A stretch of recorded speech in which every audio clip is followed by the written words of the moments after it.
मेरे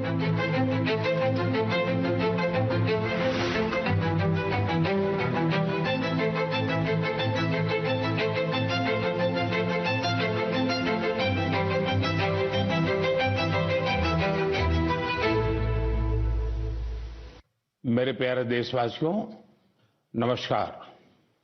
हमारे जीवन में कुछ तारीखें ऐसी होती हैं जिन्हें याद रखने के लिए कैलेंडर देखने की जरूरत नहीं पड़ती। आज 26 जुलाई ऐसी ही एक तारीख है। आज कारगिल विजय दिवस है। ये दिन हमें गर्व से भर देता है। ये दिन हमें अपने वीर जवानों के अद्भुत साहस की याद दिलाता है। कारगिल की ऊंची ऊंची चोटियां, कठिन मौसम, दुश्मन की चुनौती, हर परिस्थिति हमारे सैनिकों के सामने थी, लेकिन उनका हौसला हर चुनौती से बड़ा था। उन्होंने मां भारती की रक्षा के लिए अपना सर्वस्व अर्पित कर दिया। आज कारगिल विजय दिवस पर मैं सभी वीर शहीदों और वीर सैनिकों को श्रद्धापूर्वक नमन करता हूं। साथियों, आज का भारत अपने वीरों को सिर्फ याद ही नहीं करता, बल्कि नई पीढ़ी तक उनकी गाथा भी पहुंचाता है। इसी भावना से इस वर्ष एक विशेष शौर्य विजय यात्रा निकाली गई है। 14 जुलाई को दिल्ली के नेशनल वॉर मेमोरियल से शुरू हुई ये मोटरसाइकिल यात्रा द्रास के करगिल वॉर मेमोरियल तक पहुंचेगी।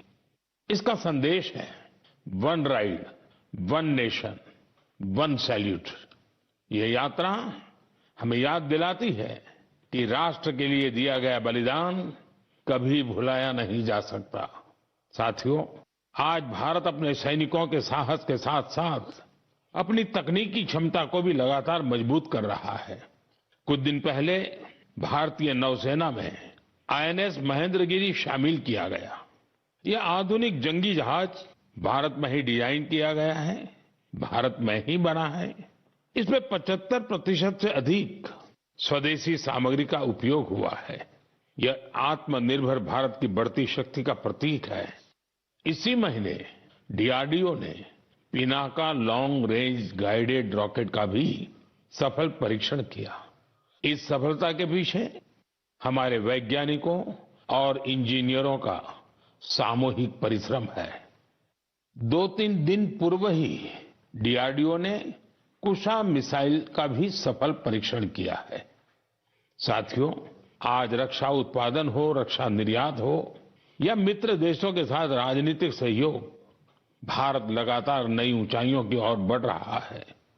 इस महीने की शुरुआत में मैं इंडोनेशिया में था, जहां ब्रह्मोस और अस्त्र मिसाइलों के लिए एक बड़ा समझौता हुआ है। दुनिया का भरोसा भारत के रक्षा उपकरणों और तकनीक पर बढ़ रहा है। आइए इस करगिल विजय दिवस पर हम अपने अमर शहीदों को नमन करें और एक सुरक्षित, सक्षम और आत्मनिर्भर भारत के निर्माण का अपना संकल्प और मजबूत करें। मेरे प्यारे देशवासियों, मन की बात के पिछले एपिसोड में मैंने आपसे कैच द रेन अभियान की चर्चा की थी। मैंने आग्रह किया था कि बारिश की हर बूंद को सहेजने के इस अभियान को जन आंदोलन बनाएं। कैच द रेन का संदेश बहुत सीधा है। जहां बारिश गिरे, जब बारिश गिरे, पानी को वहीं सहेजिए। इसलिए 4 जुलाई से देश भर में एक विशेष अभियान भी चलाया जा रहा है। इसके तहत बारिश के पानी के संचयन, ग्राउंड वाटर रिचार्ज, पुराने जल स्रोतों के पुनर्जीवन और वृक्षारोपण को नई गति दी जा रही है। मुझे बहुत खुशी है कि गांव हो या शहर, पंचायतें हो या सामाजिक संस्थाएं, हर जगह लोगों ने बढ़ चढ़कर भागीदारी की है। कहीं पुराने तालाबों से गाद निकाली जा रही है, कहीं कुआं और बावड़ियों को फिर से जीवन दिया जा रहा है। बंद पड़े बोरवेल अब ग्राउंड वाटर रिचार्ज का माध्यम बन रहे हैं। साथियों, मध्य प्रदेश के सीधी जिले में करीब 1,500 तालाब बनाए गए हैं। नरसिंहपुर में अमृत सरोवरों को संवारा गया है। महाराष्ट्र के नासिक में बड़ी मात्रा में पानी सहेजने की क्षमता विकसित हुई है। आंध्र प्रदेश के नंदयाल में सभी ग्राम पंचायतें इस अभियान से जुड़ी हैं और पुराने तालाबों को फिर से उपयोगी बनाया गया है। हमारे शहर भी पीछे नहीं है। छत्तीसगढ़ के कोरबा, उड़ीसा के भुवनेश्वर और आंध्र प्रदेश के विजयनगरम इस अभियान के उत्साहजनक परिणाम दिखाई दे रहे हैं। आइए हम भी अपने आसपास किसी एक तालाब, कुएं या बावड़ी की जिम्मेदारी लें, पानी की हर बूंद बचाएं। आज बचाई गई हर बूंद आने वाली पीढ़ियों के भविष्य की सबसे बड़ी पूंजी है। मेरे प्यारे देशवासियों, कुछ ही दिन पहले ग्लासगो में कॉमनवेल्थ गेम्स शुरू हुए हैं। हर देशवासी भारतीय दल को निरंतर अपनी शुभकामनाएं दे रहा है। उनकी कामना है कि सभी खिलाड़ी और एथलीट बेहतरीन प्रदर्शन करें और लोगों का दिल भी जीतें। साथियों, हमारे युवाओं ने हाल के दिनों में स्पोर्ट्स में कई शानदार उपलब्धियां हासिल की हैं। पीवी सिंधु बैडमिंटन में जापान ओपन का खिताब जीतने वाली पहली भारतीय बन गई हैं। उनकी इस उपलब्धि पर पूरे देश को गर्व है। भारतीय महिला क्रिकेट टीम ने भी लंदन में लॉर्ड्स स्टेडियम में अपना पहला टेस्ट मैच जीता है। यह एक ऐतिहासिक जीत है। हमारी टीम ने 270 रनों के बड़े अंतर से यह मुकाबला जीता। लेकिन बात सिर्फ इतनी सी नहीं है। लॉर्ड्स के लंबे इतिहास में यह महिलाओं की टीम का पहला टेस्ट मैच था। 1983 में इसी मैदान पर भारत ने अपना पहला क्रिकेट विश्व कप जीता था। अब हमारी नारी शक्ति ने यहां देश का नाम रोशन किया है। साथियों, कुछ छोटे प्रयास ऐसे भी होते हैं जो बहुत मायने रखते हैं। मुझे केरलम में एर्नाकुलम के साउथ चित्तूर में स्पोर्ट्स के ऐसे ही एक प्रयास के बारे में पता चला है। वहां के एक स्कूल में संस्कृत क्लब है। यहां के टीचर अभिलाष जी बड़े अनूठे तरीके से संस्कृत को लोकप्रिय बना रहे हैं। इस प्रोजेक्ट को अक्षर कंदुक नाम दिया गया है। इसमें संस्कृत के अक्षरों को फुटबॉल में इस्तेमाल होने वाले शब्दों से जोड़कर आसान तरीके से समझाया जाता है। इससे सीखने में आनंद मिलता है, साथ ही खेलों से लोगों का जुड़ाव भी बढ़ता है। मेरे प्यारे देशवासियों, पिछले रविवार विक्रम-1 इसके सफल लॉन्च से हर देशवासी गौरव से भरा हुआ है। हम सभी भारतीय स्पेस सेक्टर के इस ऐतिहासिक क्षण के साक्षी बने। ये प्राइवेट सेक्टर द्वारा विकसित भारत का पहला रॉकेट है। हमारे युवा इनोवेटर्स ने वो कर दिखाया जिसकी कल्पना तक मुश्किल थी। उन्होंने गजब की स्किल, पैशन और पेशेंस दिखाया। लंबे समय तक हमारा स्पेस सेक्टर निजी क्षेत्र के लिए बंद रहा था। इस सेक्टर में रुचि रखने वाले काफी युवाओं को अपनी प्रतिभा दिखाने का अवसर नहीं मिल पा रहा था। युवा हित को देखते हुए हमने स्पेस सेक्टर को प्राइवेट सेक्टर के लिए खोला। आज इसका परिणाम दुनिया देख रही है। साथियों, हमारे युवा साथी साइंस में भी भारत का मस्तक ऊंचा कर रहे हैं। साइंस ओलंपियाड्स दुनिया के सबसे महत्वपूर्ण कंपटीशन में से एक है। इनमें बड़ी संख्या में स्टूडेंट्स हिस्सा लेते हैं। इस महीने फिजिक्स, केमिस्ट्री, बायोलॉजी और मैथमेटिक्स के ओलंपियाड हुए। इन कॉम्पिटिशन्स में भारतीय दल का प्रदर्शन शानदार रहा। फिजिक्स ओलंपियाड में हमारे सभी 5 स्टूडेंट्स ने गोल्ड मेडल जीते और भारत ने पहली रैंक हासिल की। पिछले एक दशक में हुए हर फिजिक्स ओलंपियाड में हमारे देश के स्टूडेंट्स ने गोल्ड या सिल्वर मेडल जरूर जीता है। केमिस्ट्री ओलंपियाड में भी हमारे सभी स्टूडेंट्स ने गोल्ड मेडल जीता। यह अब तक की बेस्ट परफॉर्मेंस रही है। बायोलॉजी ओलंपियाड में भी हमारे सभी स्टूडेंट्स ने मेडल जीते। इनमें एक गोल्ड मेडल भी शामिल है। वहीं मैथमेटिक्स ओलंपियाड में हमारे स्टूडेंट्स ने 2 गोल्ड और 4 सिल्वर मेडल्स अपने नाम किए। मुझे देश की युवा शक्ति पर बहुत गर्व है। यह देखकर खुशी होती है कि भारत में ओलंपियाड्स और हैकेथॉन्स का कल्चर निरंतर बढ़ रहा है। मुझे विश्वास है कि देश के अधिक से अधिक युवा ऐसे फोरम्स में अपना इंटरेस्ट दिखाएंगे और भारत का परचम भी लहराएंगे। मेरे प्यारे देशवासियों, जब हुनर भी हो और कुछ करने का जज्बा भी हो तो हर राह आसान हो जाती है। कश्मीर की पारंपरिक चटाई वगू को लेकर आज जो प्रयास हो रहे हैं उसमें इसी की झलक मिलती है। इसे सरकंडे और धान के पुआल से स्ट्रॉ से तैयार किया जाता है। इस चटाई को बनाने की परंपरा बरसों पुरानी है। इसके लिए सबसे पहले कश्मीर के दलदली इलाकों की घास और सरकंडे की कटाई की जाती है। धूप में सुखाने के बाद छटाई होती है और फिर शुरू होता है हाथों से बुनाई का काम। 2 कारीगरों को एक चटाई बनाने में करीब करीब 4 दिन लगते हैं। यह चटाई अनूठी भी है और इको फ्रेंडली भी है। एक बड़ी खासियत यह है कि आपको गर्मियों में इससे ठंडक मिलेगी और सर्दियों में गर्माहट। पहले यह कश्मीर के हर घर में दिखती थी, लेकिन पिछले कुछ वर्षों में इसका उपयोग कम होने लगा था। ऐसे में श्रीनगर के गुलाम हुसैन जी और उनकी बेटी तंजिला जी ने एक संकल्प लिया।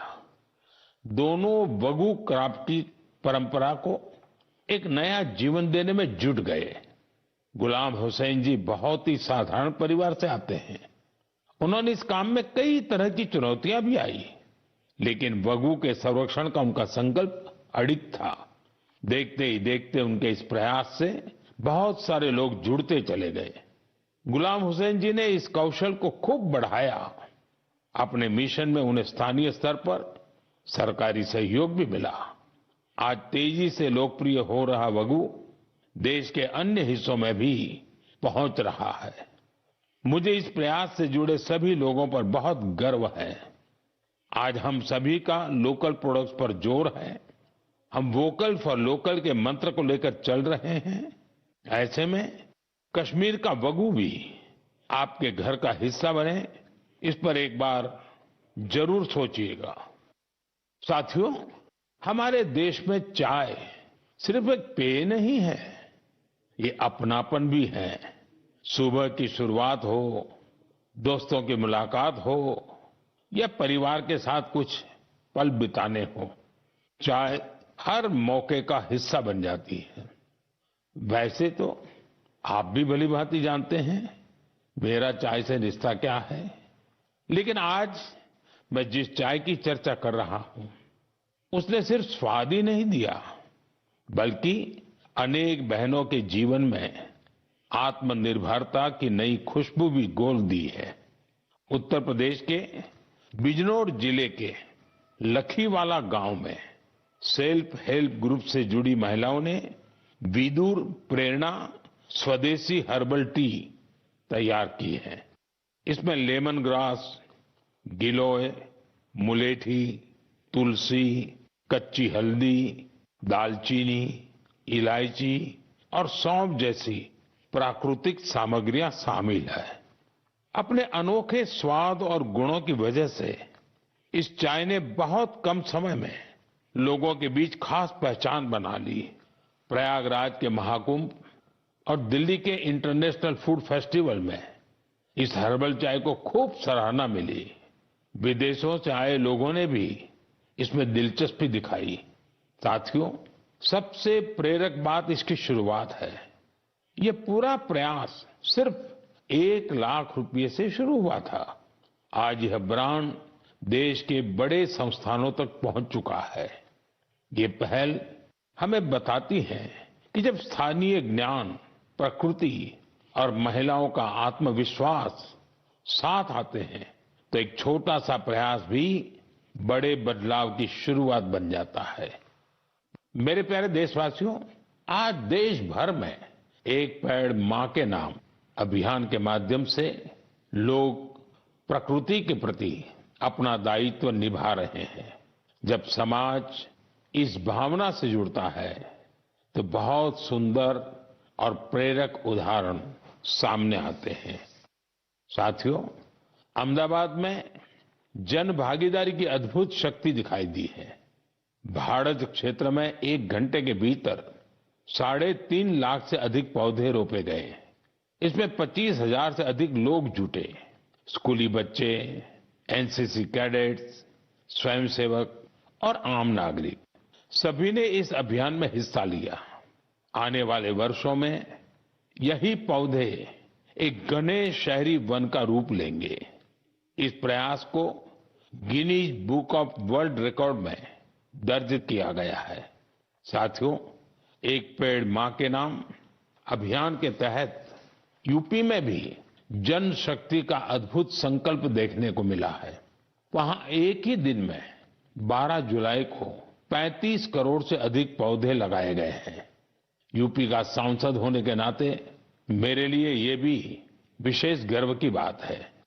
मेरे प्यारे देशवासियों, पेड़ केवल मनुष्यों के लिए नहीं होते, वे अनगिनत जीवों के घर भी होते हैं। गुजरात के गीर के जंगलों में करीब 60 वर्षों बाद इंडियन ग्रे हॉर्नबिल फिर से बसेरा बना रहा है। ये गीर में बरसों से हो रहे संरक्षण और पुनर्स्थापन के प्रयासों का परिणाम है। हॉर्नबिल को जंगलों का किसान कहा जाता है। ये फल खाते हैं और बीजों को दूर दूर तक पहुंचाते हैं। उन्हीं बीजों से जंगल में नए पेड़ उगते हैं। इस तरह एक पक्षी जंगल को फिर से हरा भरा बनाने में मदद करता है। मैं आप सभी से कहूंगा, हम सभी अपने जीवन के किसी विशेष अवसर को प्रकृति से जरूर जोड़ें। एक पेड़ मां के नाम लगाएं। आज का लगाया एक छोटा सा पौधा आने वाली पीढ़ियों के लिए हरियाली, स्वच्छ हवा और सुंदर भविष्य की विरासत बन सकता है। मेरे प्यारे देशवासियों, हम सभी जानते हैं कि आज प्लास्टिक प्रदूषण पूरी दुनिया के पर्यावरण के लिए बड़ी चुनौती बना हुआ है।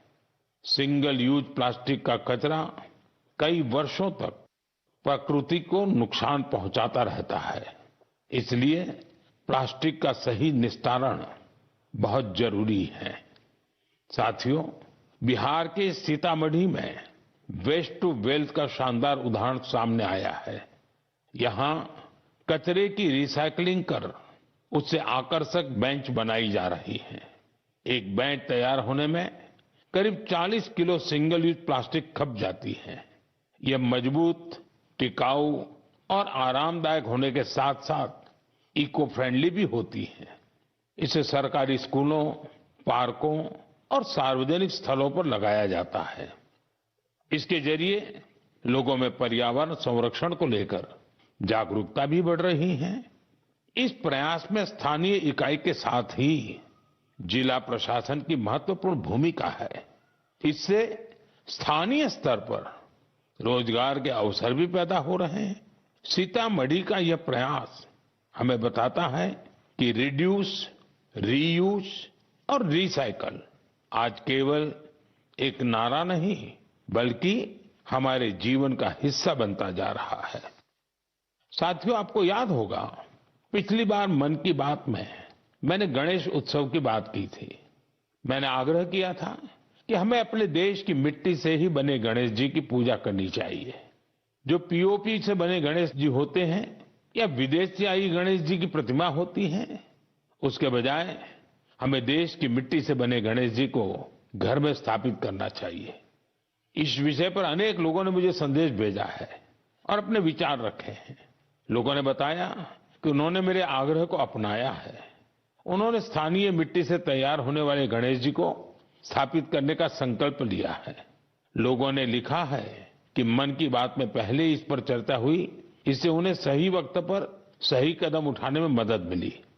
मैं एक बार फिर अपना आग्रह दोहराता हूं, इस बार गणपति पूजा में देश की मिट्टी से बने गणेश जी को अपने घर पर स्थापित करें, उनकी पूजा करें। आपका ये प्रयास भी एक तरह से प्रकृति की ही पूजा होगा। मेरे प्यारे देशवासियों, अब मैं आपको एक ऐसे व्यक्ति के बारे में बताऊंगा जिनके बारे में सुनकर आपको बहुत गर्व होगा। एक ऐसे व्यक्ति जो साइंस और इनोवेशन के क्षेत्र में बढ़ चढ़कर काम कर रहे हैं, दुनिया में जिनकी पहचान बन रही है। लेकिन इसके बाद भी वो अपनी जड़ों से गहराई से जुड़े हुए हैं। अवसर मिलते ही वो अपनी मिट्टी का सम्मान करना नहीं भूलते। वो व्यक्ति हैं मणिपुर के डॉक्टर रोनाल्डो रेशराम जी। नाम उनका रोनाल्डो है, लेकिन काम से वो एक एस्ट्रोफिजिसिस्ट है। वे जापान में काम करते हैं। यंग गैलेक्सीज के एक विशाल समूह की खोज करने वाली टीम का हिस्सा रहे हैं। आप जानना चाहेंगे कि उन्होंने आखिर किया क्या है। दरअसल उन्होंने इस पूरे समूह का नाम मणिपुर की एक खूबसूरत झील से जोड़कर लोकटक प्रोटो क्लस्टर रखा है।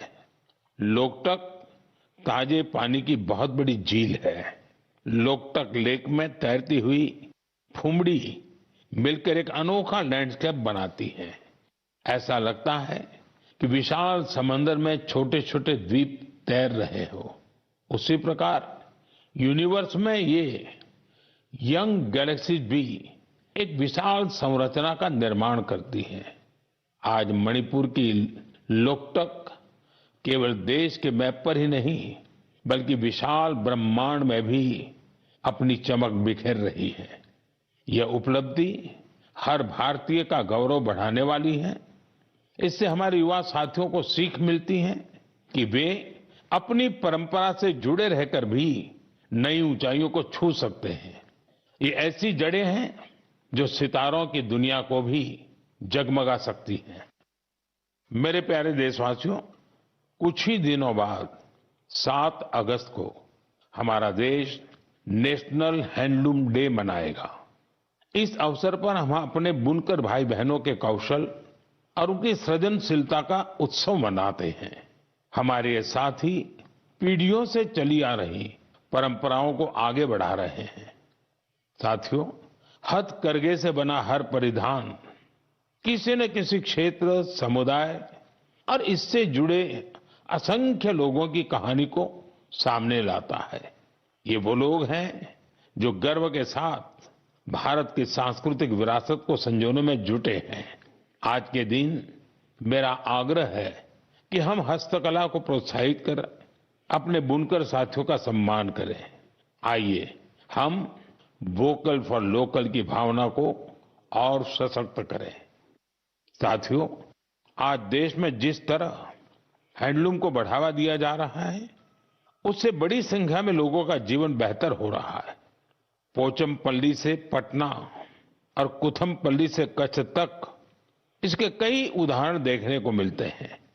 आज ऐसे कई लोग और समूह हैं जो हैंडलूम की हमारी गौरवशाली परंपरा को नई ऊर्जा और पहचान दे रहे हैं। कोई पोचमपल्ली इकत की सुंदर परंपरा को आगे बढ़ा रहा है, तो कोई महिला बुनकरों को जोड़कर वूल प्रोडक्ट्स बना रहा है। कुछ लोग केरलम की पारंपरिक कसाऊ कला को संरक्षित कर रहे हैं। इससे हमारी माताओं बहनों को रोजगार भी मिल रहा है। साथियों, एक और विषय जिसका मैं विशेष रूप से उल्लेख करना चाहूंगा, वह है खादी। हम सभी जानते हैं कि खादी महात्मा गांधी को बहुत प्रिय थी। बीते कुछ वर्षों में खादी काफी लोकप्रिय हुई है। पिछले 12 वर्षों में इसकी बिक्री 6 गुना बढ़ी है। बिक्री का यह आंकड़ा अब 8,000 करोड़ रुपए के करीब पहुंच चुका है। मेरा आप सभी से आग्रह है कि आने वाले त्योहार में खादी का कोई न कोई, हैंडलूम का कोई न कोई, हैंडीक्राफ्ट का कोई न कोई प्रोडक्ट जरूर खरीदें। मेरे प्यारे देशवासियों, अगर आपसे पूछा जाए कि भारत के कितने तरह के म्यूजिकल इंस्ट्रूमेंट्स हैं, तो आप सोच में पड़ जाएंगे। ऐसा इसलिए क्योंकि हमारे यहाँ बहुत से वाद्य यंत्र और उनसे जुड़ी परंपराएं हैं। इसी तरह का एक इंस्ट्रूमेंट है त्रिपुरा का चोंग प्रेंग। यह वहां की ट्राइबल कम्युनिटीज में काफी लोकप्रिय है। बांस से बने इस वाद्य यंत्र में 3 तार होते हैं। इससे निकली धुन बहुत मधुर होती है, जो सरोद से मिलती जुलती है। कुछ वजहों से युवाओं के बीच इसकी लोकप्रियता कम होने लगी थी। ऐसे में सूरज कुमार देव वर्मा जी ने इसे फिर से लोकप्रिय बनाने का संकल्प लिया। आज उनका प्रयास रंग ला रहा है। वे चोंगप्रेंग के साथ ही वहां के अन्य पारंपरिक वाद्य यंत्रों पर भी परफॉर्म करते रहे। Kokborok folk songs, Baul songs, Bengali folk उन्हें खूब भाता है। अब मैं आपको एक छोटी सी क्लिप सुनाना चाहता हूं। इस संगीत को आप कभी भूल नहीं पाएंगे।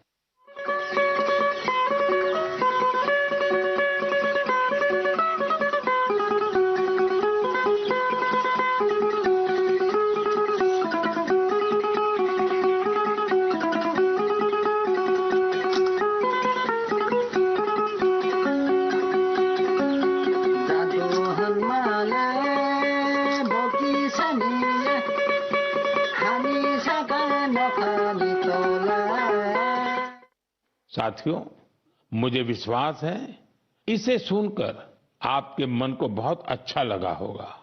मुझे देव वर्मा जी पर बहुत गर्व है। पारंपरिक संगीत को लोकप्रिय बनाने का उनका प्रयास बहुत ही सराहनीय है। मेरा आग्रह है कि आप भी अपने आसपास के पारंपरिक वाद्य यंत्र की जानकारी सोशल मीडिया पर जरूर शेयर करें। आपकी यह कोशिश दूसरों को भी पारंपरिक भारतीय संगीत से जरूर जोड़ेगी। मेरे प्यारे देशवासियों, कल 27 जुलाई को भारत रत्न डॉक्टर एपीजे अब्दुल कलाम जी की पुण्यतिथि है। डॉक्टर कलाम के व्यक्तित्व में कई प्रेरक रूप थे, लेकिन उनके हृदय के सबसे करीब एक शिक्षक की भूमिका थी। वे बच्चों और युवाओं को बड़े सपने देखने के लिए प्रेरित करते थे। संयोग से इसी हफ्ते हम गुरु पूर्णिमा का पावन पर्व मनाएंगे। हमारे माता पिता हमारे पहले गुरु होते हैं। स्कूल के शिक्षक हमें अक्षर ज्ञान देते हैं। गुरु पूर्णिमा ऐसे सभी गुरुओं के प्रति कृतज्ञता जताने का अवसर है। मैं देश के सभी शिक्षकों और गुरुजनों को श्रद्धापूर्वक प्रणाम करता हूं। साथियों, कुछ ही सप्ताह बाद हम अपनी स्वतंत्रता का महापर्व भी मनाएंगे। 15 अगस्त हर भारतीय के लिए गर्व का दिन है।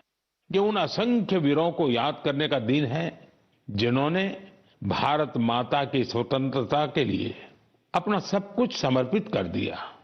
उनके त्याग और तपस्या की वजह से आज हमारे हाथ में तिरंगा है।